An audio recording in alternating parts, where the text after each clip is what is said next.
ത്രികോണമധ്യേ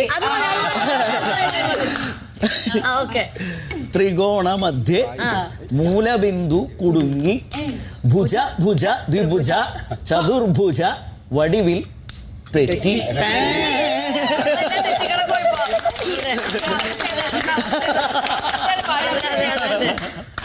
അല്ല ശരിക്കും മലയാളത്തിൽ ആദ്യമായിട്ടാണ് അങ്ങനെ ഒരു പാട്ട്. സത്യമായിട്ടും അതുവരെ ഒരു ട്രെൻഡ്, ഇങ്ങനെ ഒരു ട്രെൻഡ് ആരും കൊണ്ടുവന്നിട്ടില്ല. ചേട്ടനാണ് ആദ്യം. അല്ല, എനിക്കിങ്ങനത്തെ എക്സ്പെരിമെൻ്റൽ പരിപാടികൾ ഇഷ്ടമാണ്. അപ്പം അന്ന് ഇതിൻ്റെ പടത്തിൻ്റെ റൈറ്റർ ജിത്തു ഉണ്ടായിരുന്നു. അപ്പോൾ പുള്ളിക്കാരനും അങ്ങനെ ഇഷ്ടമാണ്. അപ്പോൾ വിനായക് ലിറിക്സ്. അപ്പോൾ നമ്മളെല്ലാവരും കൂടി ഇങ്ങനെ ആലോചിച്ച് കണക്കുകൂട്ടലുകൾ തെറ്റി. അപ്പോൾ കണക്കുകൂട്ടൽ തെറ്റീനെ എങ്ങനെ പറയാമെന്ന് ചിന്തിച്ചിട്ടാണ്. അന്ന് പിന്നെ ഇംഗ്ലീഷ് മാത്സ്, ഇപ്പോൾ ട്രയാങ്കിളിന് നമ്മൾ ത്രികോണം, അങ്ങനെ എല്ലാം മലയാളം വാക്കുകൾ ഉപയോഗിച്ചിട്ട് അവസാനം ഈ എല്ലാ കണക്കുകൂട്ടലുകളും തെറ്റി. എന്നിട്ടൊരു ഡ്രോപ്പ് അങ്ങനെയാണ്.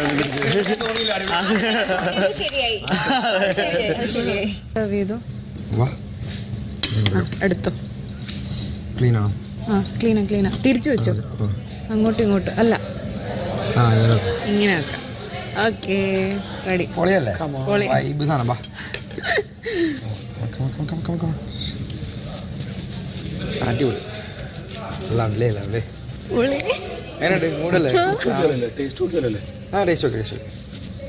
ഷുഗറൊക്കെ കുറച്ചായിട്ടൊക്കെ അടിപൊളി.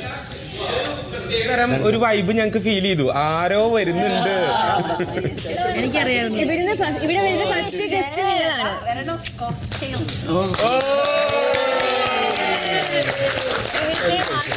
പണിയെടുത്തില്ലെങ്കിലും നേരത്തെ വരാം. അതെ, ഇത് കറി ലീഫും ലെമൺ സെസ്റ്റ് ഒക്കെ ഉള്ളതാണ് നമുക്ക് ഉള്ളത്. കറി ലീഫ്, ലെമൺ സെസ്റ്റ്, പിന്നെ ഷുഗർ, സോൾട്ട്, പിന്നെ കുറച്ച് വിത്ത് കറി ലീഫ്, പിന്നെ ഞങ്ങളുടെ സ്നേഹം വാരിക്കോരി അതിലിട്ടുണ്ട്. നമുക്ക് ഇത് കേരള മിക്സ് ലെമണേഡാണ്. കറി ലീഫാണ് മെയിൻ, മിന്റ് ലീഫ് ഇല്ല. ഉള്ളത് കൊണ്ട് ഓണം പോലെ അതാണ് ഇത്. ഞങ്ങൾക്ക് ഇവിടെ ഇത്ര ഉള്ളൂ, ഇതുകൊണ്ടാണ്. ആരെങ്കിലും രണ്ടുപേർ സ്റ്റോർ റൂം വരെ ചെന്ന് അവിടെ ഇരിക്കുന്ന 2 കസേരകൾ എടുത്തുകൊണ്ടുവരും. ഒപ്പം ക്യൂ കാർഡും. ഈ സോൾട്ട് റൈൻഡ് ഇട്ടതാണ്, അത് മാറ്റിയിട്ട് വേണമെങ്കിൽ കുടിക്കാം. ക്ലൂ കാർഡാ? 2 chair. Cheers from all of us. ഇത് നല്ല ഷുഗർ നന്നായിട്ട് അരിഞ്ഞ് ചേർത്ത് നല്ല രസമുണ്ട്. ഞാൻ അട്ലീനെ ചോദിക്കുകയാണെങ്കിൽ അത് വന്ന വഴിയൊക്കെ പറഞ്ഞു. കാലഘട്ടം സ്വന്തം ഒരു ലീഫാണ് കറി ലീഫ്. അപ്പൊ ഞാൻ വെസ്റ്റേൺ കുക്കിംഗിൽ സ്പെഷ്യലൈസ് ചെയ്യുന്നതാണ്. പക്ഷേ ചെയ്യുന്നതെല്ലാം കറി ലീഫ്. പൗഡർ റൂമിന്റെ വശത്ത് വയ്ക്കും. ഓക്കെ, ഇവിടെ അല്ലേ ബിഗ് ബോസ്? 2 ക്യാമറകൾക്കും നടുവിൽ. ഇവിടെ ഇവിടെ നമ്മുടെ അവിടെ തന്നെ. കറക്റ്റ്.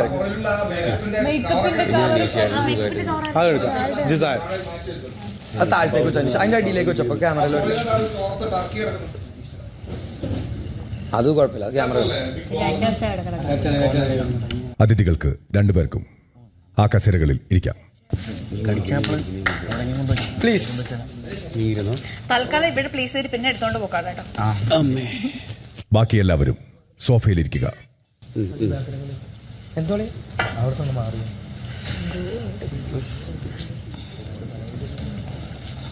ഇനി ഒരാൾ ക്യൂ കാർഡ് വായിക്കൂ. ഓർമ്മയിൽ ഓണം. പൂക്കളാൽ അലങ്കരിച്ച വീട്ടുമുറ്റം, അടുക്കളയിൽ നിന്ന് പൂക്കളാൽ അലങ്കരിച്ച വീട്ടുമുറ്റം, അടുക്കളയിൽ നിന്ന് പരക്കുന്ന പായസത്തിൻ്റെ മണം, ഓണപ്പാട്ടുകൾ, ഓണക്കോടി, മാവേലി തമ്പുരാനെ കാത്തിരുന്ന ബാല്യഹൃദയങ്ങൾ, അങ്ങനെ പലർക്കും പല ഓർമ്മകളാണ് ഓണക്കാലം. മനസ്സിലായല്ലോ? ഇത്തരത്തിൽ ഹൗസ് മേറ്റ്. നിവിൻ അല്പം ഭാവത്തോടെ വായിക്കൂ. ഓക്കെ, ഭാവത്തോടെ വായിക്കും. വേണ്ട, എനിക്കറിയാം ഭാവം കൊടുക്കാൻ. പൂക്കളാൽ അലങ്കരിച്ച വീട്ടുമുറ്റം, അടുക്കളയിൽ നിന്ന് പരക്കുന്ന പായസത്തിൻ്റെ മണം, ഓണപ്പാട്ടുകൾ, ഓണക്കോടി, മാവേലി തമ്പുരാനെ കാത്തിരുന്ന ബാല്യഹൃദയങ്ങൾ, അങ്ങനെ പലർക്കും പല ഓർമ്മകളാണ് ഓണക്കാലം. ഓക്കെ, ഭാവം വന്നല്ലോ. ശരി. ഇത്തരത്തിൽ ഹൗസ്മേറ്റ്സ് ഓരോരുത്തരായി വന്ന് സ്വന്തം ബാല്യത്തിലെ ഓണത്തെക്കുറിച്ചുള്ള ഒരു ഓർമ്മ പങ്കുവയ്ക്കുക. ഇതിനായി ഓരോരുത്തർക്കും ഓരോ മിനിറ്റ് സമയം വീതമായിരിക്കും ലഭിക്കുക. അതിനായി ബസർ കേൾക്കുന്നതാണ്. ഏറ്റവും ഒടുവിൽ ബിഗ് ബോസ് വീട്ടിൽ അതിഥിയായി എത്തിയ രമ്യ നമ്പീശനും ജസ്റ്റിൻ വർഗീസും ചേർന്ന് ഏറ്റവും നല്ല ഒരു ഓർമ്മ പങ്കുവച്ച വ്യക്തിയെ വിജയായി പ്രഖ്യാപിക്കുക. ബിഗ് ബോസ് കഴിഞ്ഞു. മനസ്സിലായല്ലോ? ഇരിക്കാം. സോഫയുടെ ഒരറ്റത്ത് നിന്നും ആരംഭിക്കാം.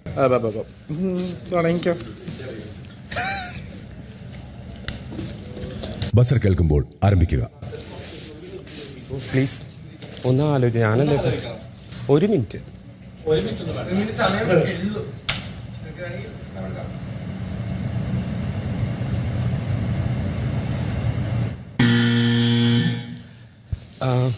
ഓണം എന്ന് പറയുമ്പോൾ ഒരുപാട് സന്തോഷകരമായിട്ടുള്ള ഓർമ്മ എനിക്കുണ്ട്.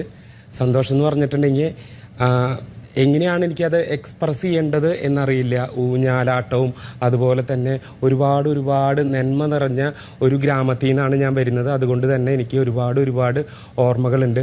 പക്ഷേ തിരുവോണം എന്ന് പറയുമ്പോൾ ചെറിയൊരു വേദന ആണ് എനിക്ക് ഏറ്റവും ആദ്യം എൻ്റെ മനസ്സിലേക്ക് കടന്നു വരുന്നത്. എന്താന്ന് വെച്ചാൽ ഞാനും എൻ്റെ അനിയനും തമ്മിൽ 7 വയസ്സിന് വ്യത്യാസമുണ്ട്. അപ്പോൾ എനിക്ക് 9 വയസ്സും അവന് 2 വയസ്സും പ്രായമുള്ളപ്പോൾ ഞങ്ങളുടെ വീട്ടിൽ തിരുവോണ സദ്യയൊക്കെ ഉണ്ട് കഴിഞ്ഞ് എൻ്റെ വീട് റോഡ് സൈഡിലാണ്. അപ്പോൾ ആ റോഡിൻ്റെ സൈഡിൽ ഞങ്ങൾ വട്ടുരുട്ടി കളിക്കുകയായിരുന്നു. തിരുവോണ സദ്യ കഴിഞ്ഞിട്ട് വട്ടിങ്ങനെ. അപ്പോൾ ഫാദറുണ്ട് മദറുണ്ട് എല്ലാവരും വീടിൻ്റെ മുന്നിലിരിക്കുന്നു. തിരുവോണ സദ്യ കഴിഞ്ഞിട്ട് ഞങ്ങളിങ്ങനെ വട്ടുരുട്ടി കളിച്ചുകൊണ്ടിരിക്കുമ്പോൾ ഞാൻ എൻ്റെ അനിയനും നല്ല കൂട്ടാണ്. അതുകൊണ്ട് ഞാൻ എൻ്റെ അനിയനെ ഞാനൊന്ന് കംപ്ലീറ്റ് ചെയ്യാം എന്തായാലും. അപ്പോൾ ഇങ്ങനെ ഞാൻ എൻ്റെ അനിയനെ പതുക്കെ ഒന്ന് അത് കുഴപ്പമില്ല പറയാനുള്ള കാര്യം. ബിഗ് ബോസ് ഞാൻ എന്നെ കംപ്ലീറ്റ് ചെയ്യാൻ അനുവദിക്കുക. എനിക്ക് പ്രൈസ് കിട്ടണമെന്നില്ല. ഓരോരുത്തർക്കും 1 മിനിറ്റ് സമയം മാത്രം. കുഴപ്പമില്ല. അപ്പൊ എനിക്കത് പറയണമെന്നുണ്ടായിരുന്നു. ഞാൻ വേണ്ട ഇറ്റ്സ് ഓക്കെ, നോ പ്രോബ്ലം. വേണ്ട, നോ പ്രോബ്ലം, കുഴപ്പമില്ല. പ്രശ്നമില്ല, പറഞ്ഞു. മെമ്മറി അല്ലേ ഇത്. Bigg Boss okay. ഇവിടെ ഇൻഡു എവിടെയാണ്? ഇത് ഇൻഡു.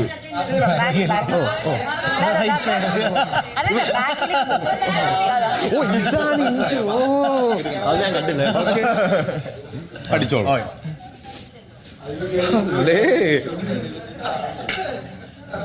ബസർ ഓണാകുമ്പോഴ.